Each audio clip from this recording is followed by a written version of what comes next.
Hello, everyone. Welcome back. Excited to see some familiar faces and some familiar names. We are going to get started in just a second. Thanks again for joining us today. Hello, John. Great. Right. Well, it is right on the hour, and we are going to have a packed session today. Again, this is round 2 of our webinar, the why, what, and how of your next career change. So we appreciate everyone joining us today for this online webinar hosted by the University of Arizona Alumni Career Lab. My name is Lacey Niemeyer-John, and I am the Director of Alumni Career and Professional Development. We are really excited for today's session. Again, this is a 2-part series dedicated to helping you navigate your next career transition. So these webinars are part of free alumni career webinars that we offer from the Alumni Career Lab. And we look to bring in experts like our expert today, David Petrovay, and they speak on a variety of topics and to help us develop within those industries. Today's presentation is being recorded, so you should get a little notification on your screen. And we will archive that on our Alumni Association website for you to access on demand when needed.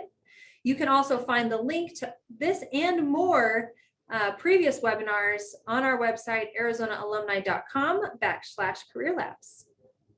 So I'm sure many of you will have questions for today. And while we have a lot to cover, please feel free to put them in the chat and we will make sure to address them at the end. Following the slides, we'll have a Q&A session where you'll be able to ask David all those questions. All right, so now, I get to introduce our speaker. Many of you were here last week, so you know all of these amazing highlights, but I'm just going to go through them again for anyone joining us today for the first time. So in 2009, David founded his company, David Petrovay Coaching, and it's based on his slogan, I help people figure out the what, figure out what they are here to do in life, and then do it. During more than 20 years as a career counselor and a coach, he has worked with individuals and groups to do just that. So his clients are professionals across the broad spectrum of work settings who are motivated to be the best at what they do. He has presented to groups on a national, state, and local level and has discussed work-related topics such as communication, creating attention, getting resumes, LinkedIn profiles, and challenges facing those who are seeking employment today. So he is also a published author with his most recent book, Life Between Jobs, Out of Work But Not Out of Worth. And he received a #1 bestseller badge on Amazon. So David has earned both a master's in education and counseling and guidance, and as well as a Ph.D. in education with a focus on career development from the University of Arizona, where he served 4 years as a member of the University of Arizona's College of Education National Advisory Board. He currently sits on the Career One Stop National Advisory Board that reports to the U.S. Department of Labor. So David is a certified global career development facilitator through the National Career Development Association. He's also certified in Myers-Briggs type indicator steps 1 and 2. You will also be able to learn about David because he is a featured Alumni Career Lab coach and offers special discounts to alumni looking for career services. So David, thank you again for joining us today. And before I turn it over to you for our breakout slide, for our presentation, I just want to remind everyone, we will have some opportunities to do breakouts today.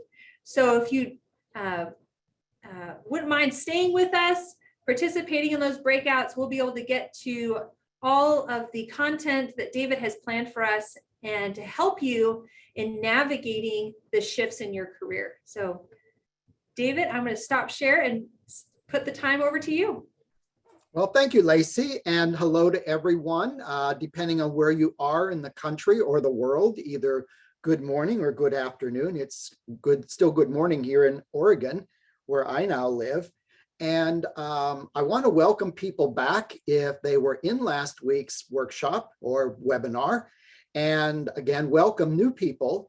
If you missed last week for whatever reason, as Lacey pointed out, feel free to go back and review the information from that webinar, because it really does set the foundation for the work that we're going to do today and what you'll be doing in the future with your career plan.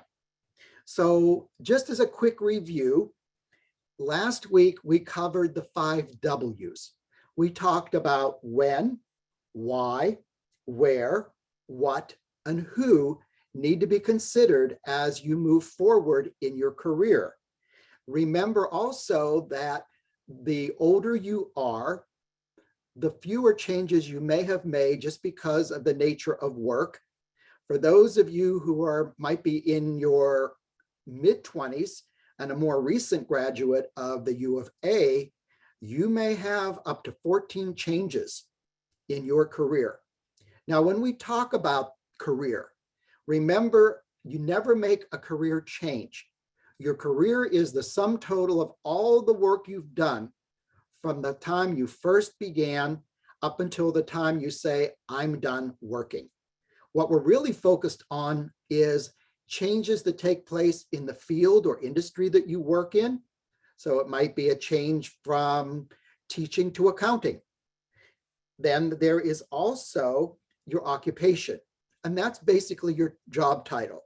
So your job title could be doctor, physician, teacher, accountant. Your job is actually the specific tasks that you perform when you're working in this occupation, which is why when you're looking for work, you will see job descriptions listed. That's posting the tasks that they expect you to do as part of this occupation. So again, we're going to be focused on those 3, I don't want to call them lower levels, but the different pieces of what happens in your career. All right, so let's begin the whole process here. So today our focus is on the how. How do I go about making my change in either my field, my occupation, or maybe the job that I have? Okay, Lacey? Okay, so first step. And again, this is really good that you're able to access this later because of the wealth of information that you're going to receive today. The first thing that you want to do before you even, create that plan is you want to think about small steps that will be moving you in the right direction. Sometimes people say, well, okay, I no longer want to do what I'm doing right now. I quit. I'm, tendering my resignation today and that's it. Well, trust me, I did that once. I would not recommend that. I think at that point, I was ready to leave the field that I was in without a clear plan, which is one reason why I'm sharing with you what that experience was like. Have something waiting for you at the other end, something that builds a bridge. And one way to do this is to start out with identifying 3 to 5 major transferable skills. And this is taking inventory of yourself and the work that you've been doing and deciding which skills you can carry with you in a variety of settings. So it might be that you have analytical skills, you have speaking skills, and you make a list of these, and then you begin to build this into where you might want to go next.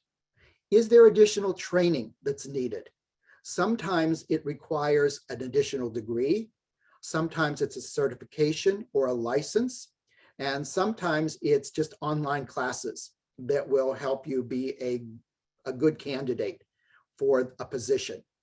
And oftentimes people will say, at my age, I don't want to go back and get another degree. So you'd have to take that into consideration. You want to be conducting informational interviews, and these are a great source of information in terms of what would be involved in potential work that you might be doing. When I was changing fields, I conducted, I think, 6 or 7 informational interviews. And you always want to ask the final question, do you know of anyone else that I might speak to about this?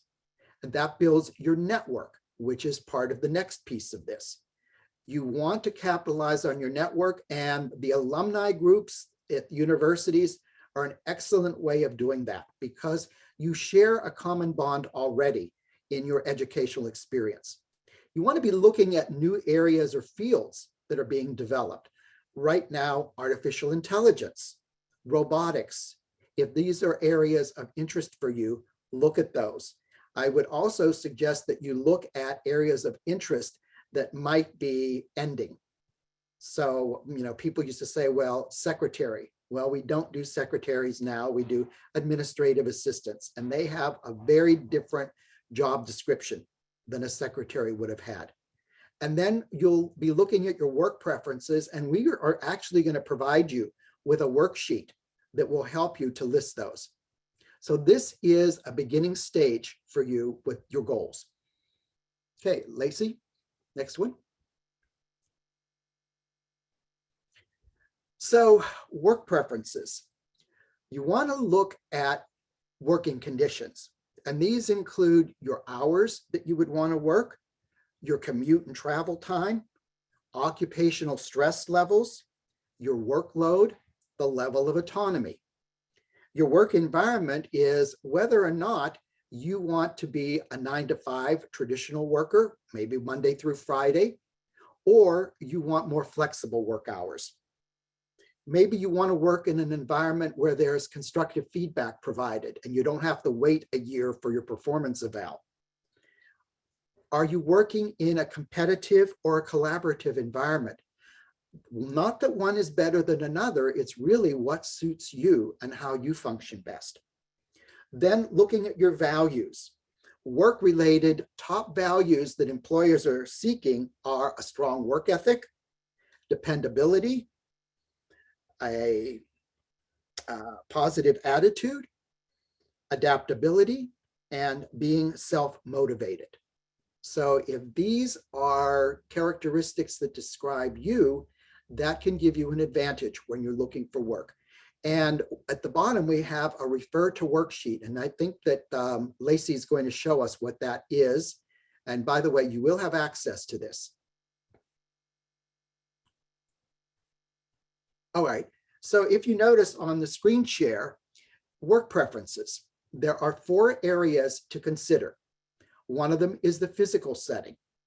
Do you want to be an indoor, an outdoor, or both? Do you want to be in a cubicle? All of these are part of your physical setting. Actually, do you want to be in a work setting that has windows? Or do you prefer to be in one where you don't have the distractions of the outside? So you are the one that fills this in. The next area is actually the characteristics of your managers, coworkers, and customers. And we're going to talk a little bit more later about characteristics of managers. And oftentimes when I'm working with clients, they will say, well, I want to work on a team with other people. Well, describe what those characteristics are, those coworkers. Same thing with your customers. And oftentimes what I will do is to take the information here and expand it into what would an ideal manager be like for you? What would an ideal set of coworkers be? Who's your ideal customer? And that gives you a much stronger sense of who you would want to be with in terms of your environment. Next is the shared values. Do you want to be around other people with a strong work ethic?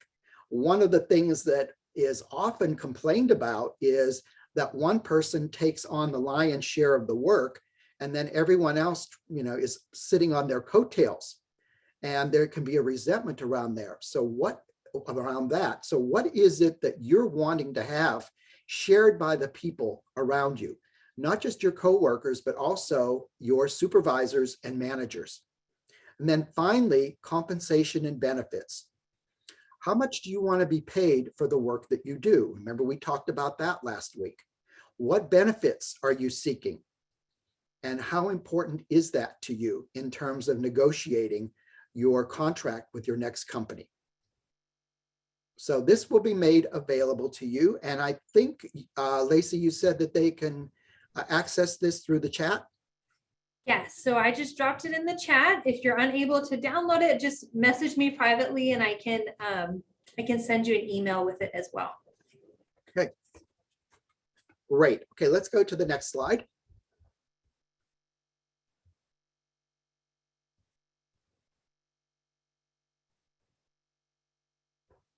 So we just talked about work preferences.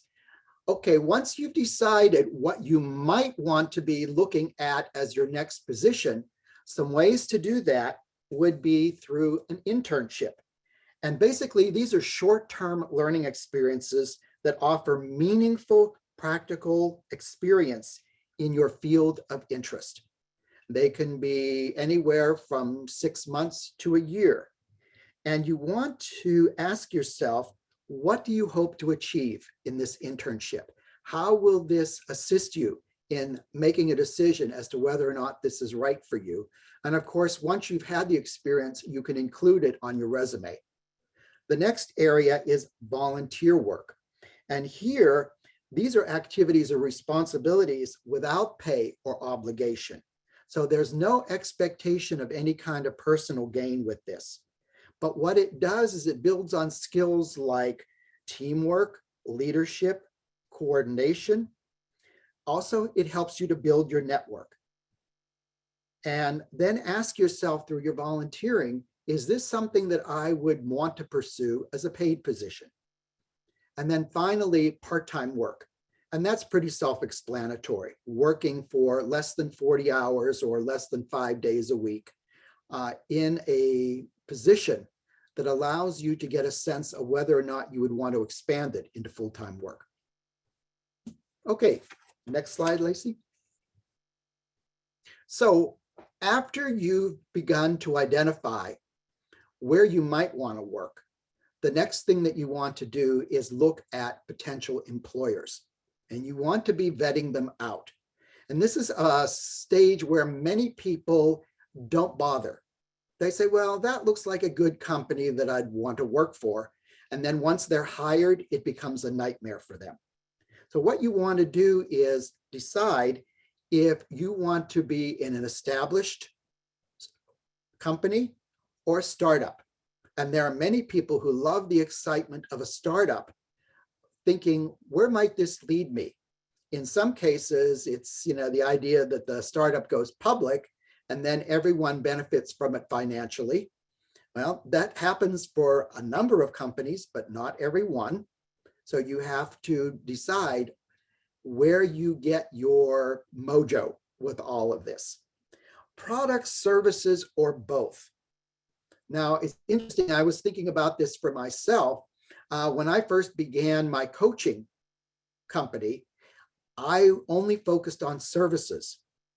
But then when I began to publish my books, and I now have 3 of them available on Amazon, it became both products and services.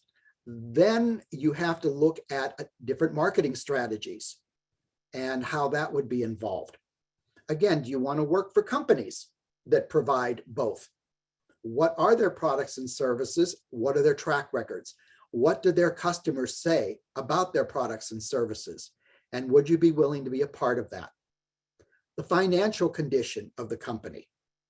And what we talked about last week was, is this a company that's thriving financially, or are they on life support?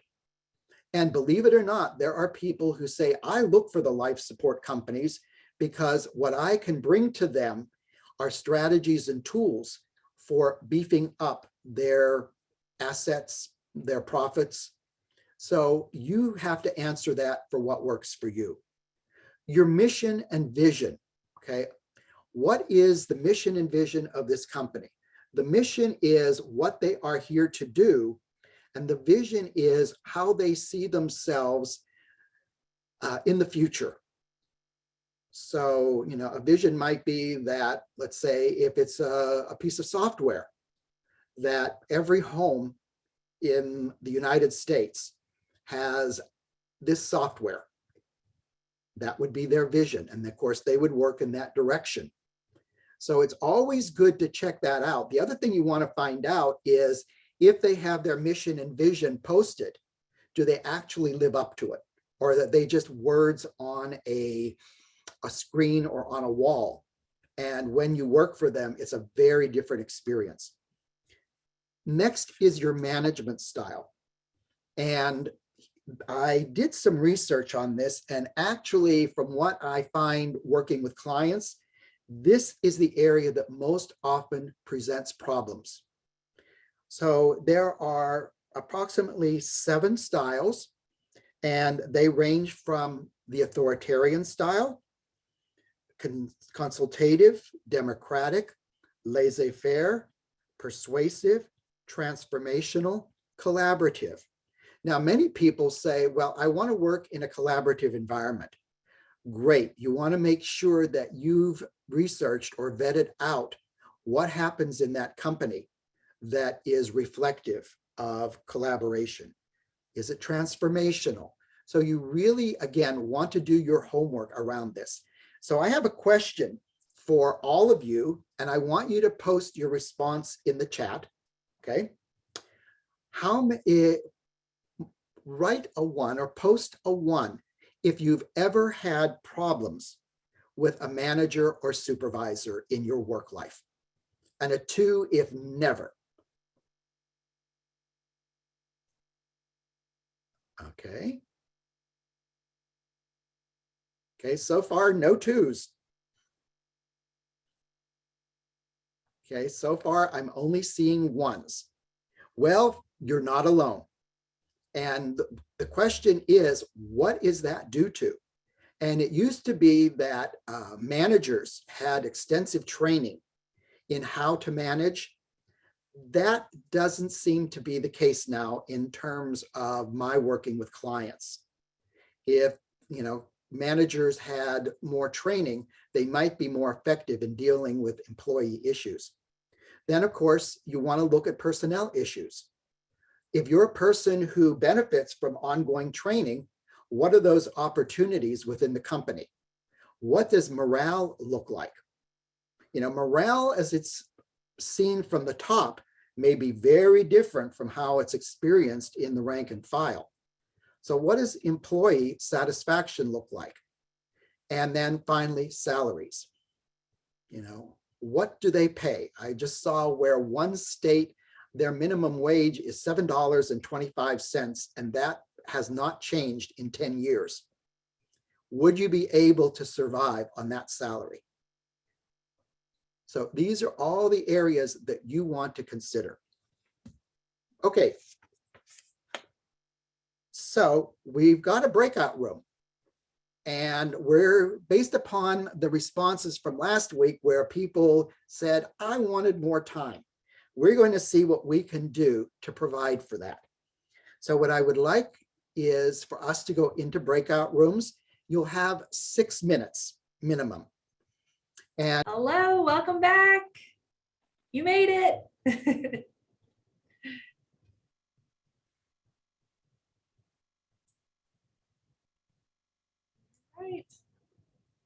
All right, David, I think we're all back here. Great.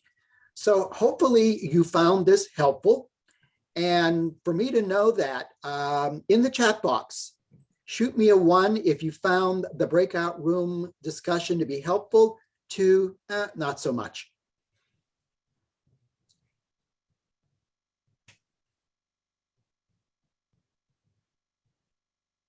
A 1+, good.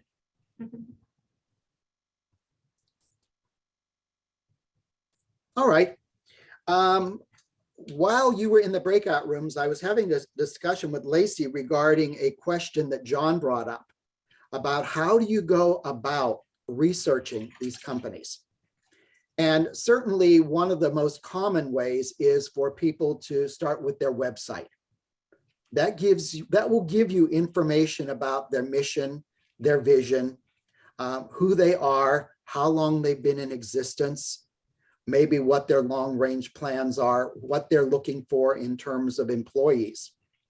But again, oftentimes, as you know, that's biased because everyone wants to look good. What company is going to say, we're barely making it, or we're losing money on a daily basis? So where do you go? Your network. Use networks like LinkedIn. Use absolutely your alumni network. You want to find out who's had experience with these companies. And remember from last week's meeting, everyone knows someone. So if you reach out to your network and say, hey, I'm looking at getting some information on such and such a company, you don't necessarily have to tell them you're going to be applying there. Can you connect me with someone who has worked there or currently works there?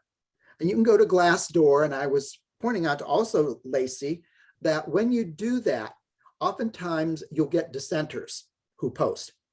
So if you were looking at management style, maybe for 95% of the people who work there, that was an effective management style.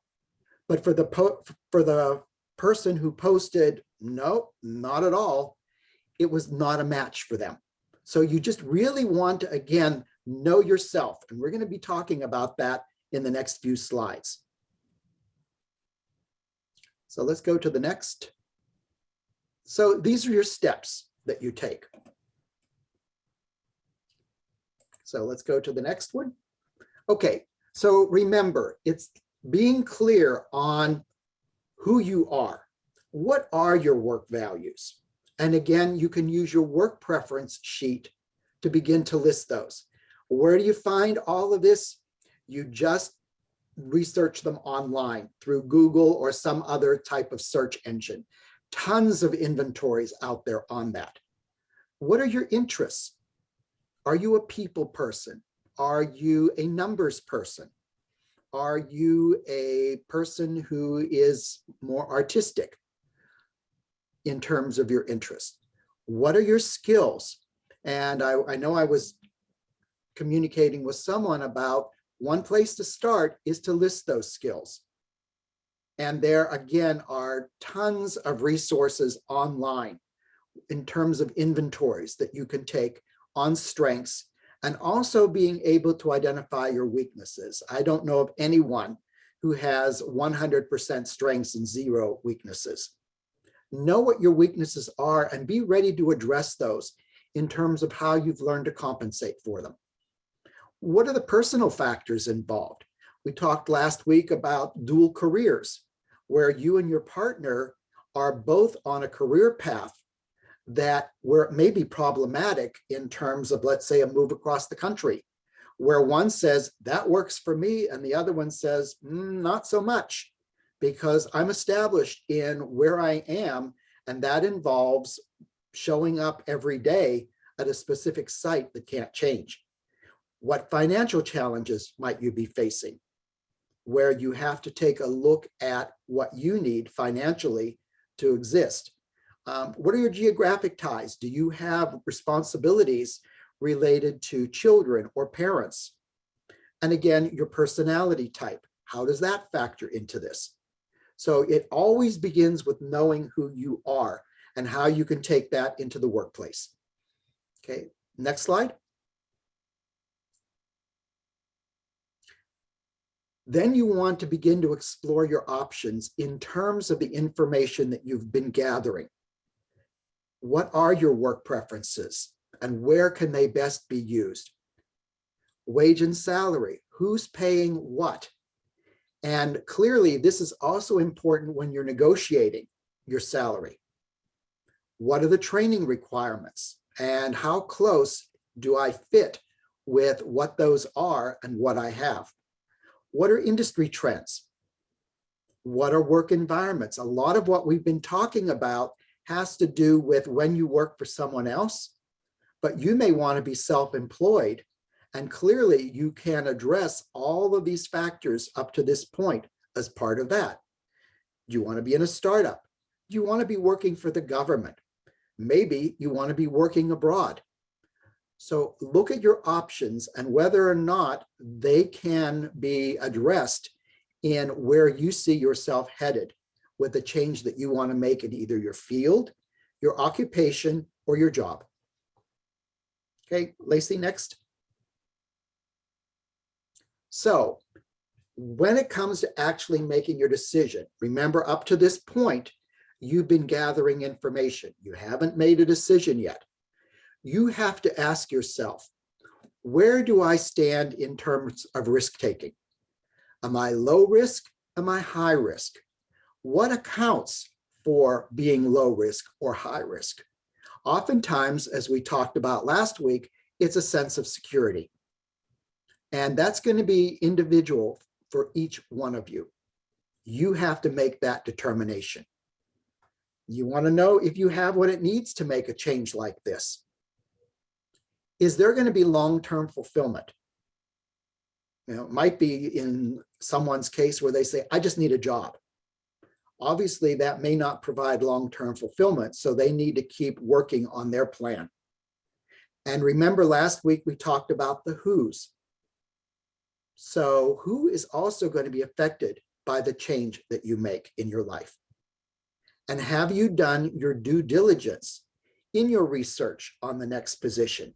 Do you have enough information to move forward? Oftentimes you'll hear that sometimes it's you only need 80%. Well, it could be that remaining 20% is absolutely critical in moving forward. So you have to decide in where you are with your research, if it's enough for you to make an informed decision. Okay, let's go to the next slide. Then you want to put together a career plan after you've gathered all of this information. You want to take a look at what are my available resources? And that could be financial resources, networking resources, educational resources. All of those areas need to be thought through. Then you create a strategic plan. And oftentimes I'll have clients create a timeline. And they will begin with the end in mind. They will say, I want to be employed in this position on this date. And then they work backwards from that and break it down into meaningful time segments. So if they say in a year and a half, I want to be employed in this type of position, okay, where do you need to be today? And oftentimes they're just in the planning stages, the information gathering. And they say, I'm going to give myself 1 month from today to create that. And then the idea a month before they have their deadline, their timeline, they say, this is when I'm in interviewing mode. So again, it's really having a timeline that is flexible. Remember, we talked about flexible and realistic and achievable. Have a backup plan. You know, sometimes your best laid plans don't end up where you would like them to. So you want to say, here's plan A. I need to have a fallback plan in case something shows up that I hadn't thought about. And then how will I go about tracking my progress? Will I have something on my computer screen? Will I have a timeline that I post in my office or work area that reminds me every day of my plan? So it is whatever works for you. Okay, next. Again, begin with the end in mind. So remember, the journey of 1,000 miles begins with the first step. We're going to now move into what that first step would be for you based upon what you've learned in our last 2 webinars. So Lacey, let's go to the next slide. Okay, so we're going to go into breakout rooms, approximately 3 people in each of the rooms. And you'll have 6 minutes. And I want you to think through what your next step would be. And I would not suggest you say, I quit my job today, unless your job is so toxic that you can no longer step into, the workplace. Someone says here, suggestions for how you handle burnout. Oh, okay. So you really need to take a look at what it is that's contributing to that burnout. Is it your hours that you're working? Are you feeling distracted by other responsibilities that you have, like, having small children at home when you are doing remote work? So look at what are the factors that are contributing to burnout. Maybe you've just had it. Maybe that you just say, I don't want to work in this position one more day. So there'll be so many different factors. And again, all of this is available online, where you just say factors contributing to burnout. And you'll probably find something that works for you. Okay, so again, when you're in your breakout room, think about what your next step would be. If you're completely unsure, identify which of the areas we've discussed so far that you might see as an obstacle or a barrier, and maybe do some problem solving around that with the other people in the room that can help you move forward. Keep it small, keep it simple. Okay, Lacey, let's assign people. All right, bye everyone.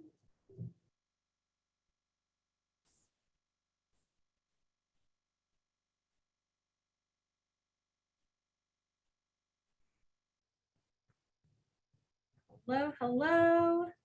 Hello. All right, David, I think everyone's here. Okay, great. Okay, so we're going to go back to the chat room, and I want you to shoot me a 1 if you found the recent discussion, your breakout room, to be helpful.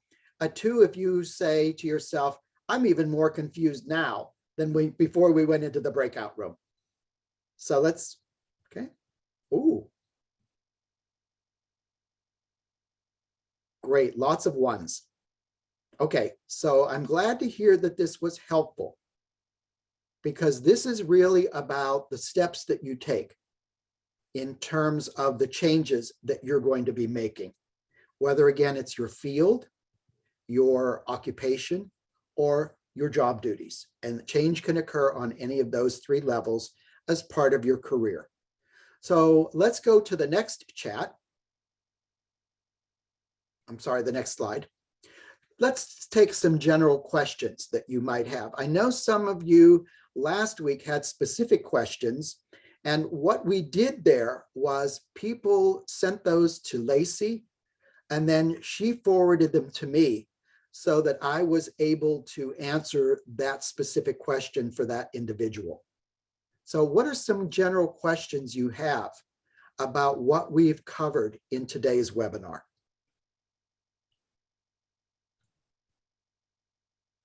As people are typing those out or thinking of what their questions are, I have some that came in through the registration. And one of them addressed kind of what we were talking about with getting to know yourself.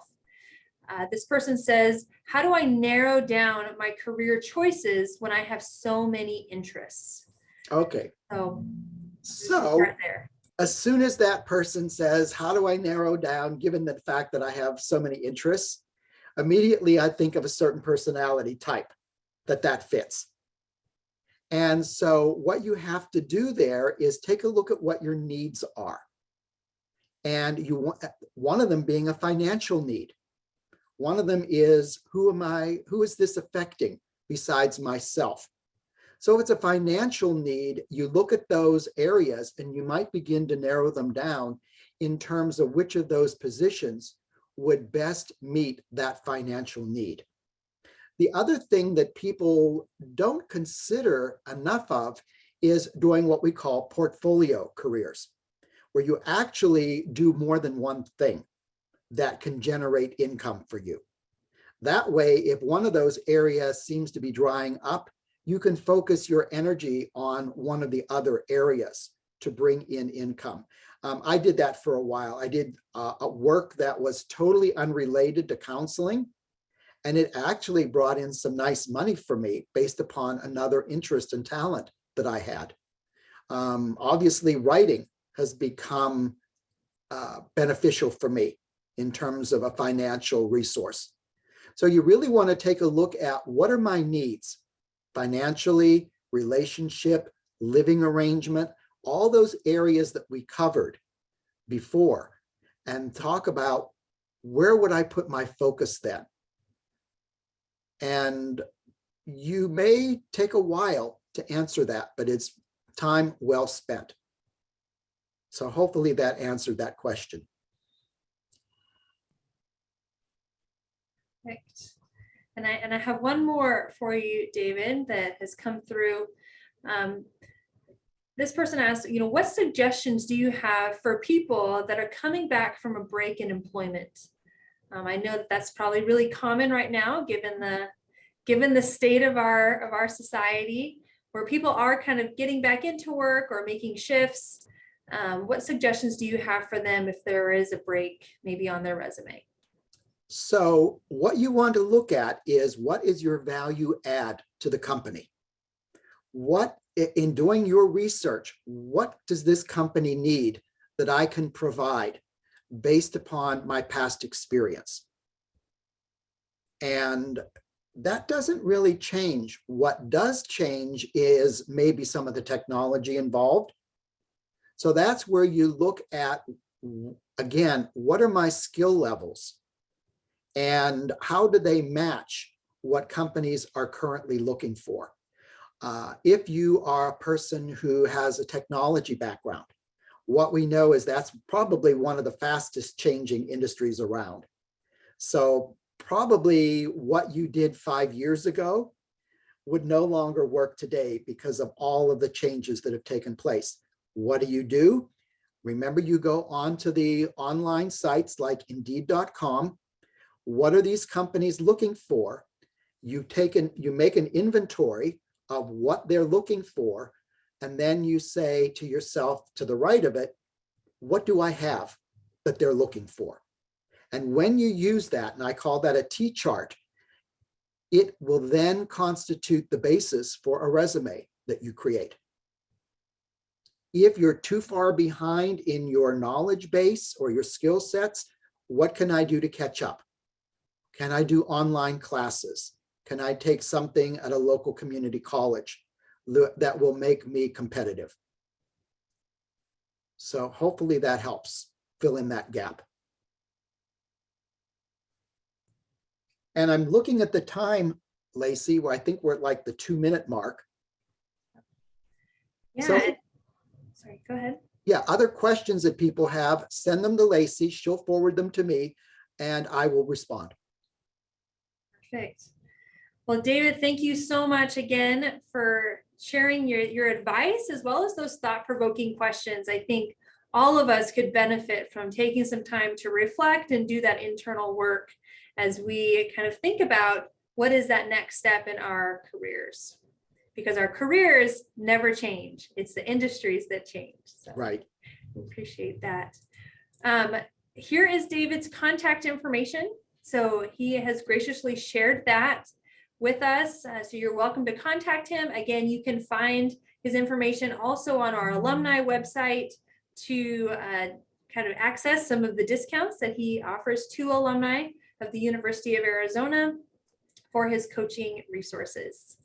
And if you're looking for a great book to read, Life Between Jobs is out, and you're welcome to pick that up on Amazon. And then we look forward to having you all come back for a future Alumni Career Lab webinar. Again, you can follow us on Twitter as well. Here's the website link where you can find all the events as well as the recording of today's webinar at arizonaalumni.com/career-lab. And we will also post resources on our Bear Down network. Thank you all again for joining, and we hope you have a great rest of your day. And thank